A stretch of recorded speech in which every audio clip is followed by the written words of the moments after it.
Ang pagginom ng kape tuwing umaga ay may ginagawang hindi alam ng marami sa katawan mo. Kung araw-araw kang umiinom ng kape, may 5 bagay na nangyayari sa loob ng katawan mo ngayon. Una, mas mabilis kang nagsusunog ng taba. Pinapabilis ng kape ang metabolismo ng hanggang 15%, kaya mas mahusay gumamit ng taba ang katawan bilang enerhiya kahit nakaupo ka lang.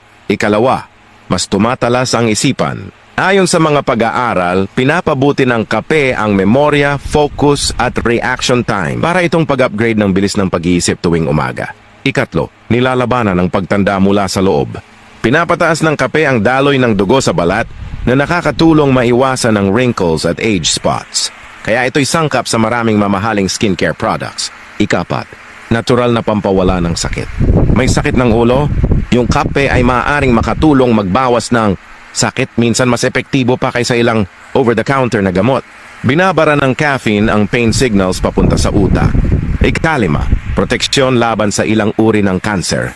Ipinapakita ng mga pag-aaral na ang mga umiinom ng kape araw-araw ay may mas mababang panganib ng liver cancer at iba pang uri.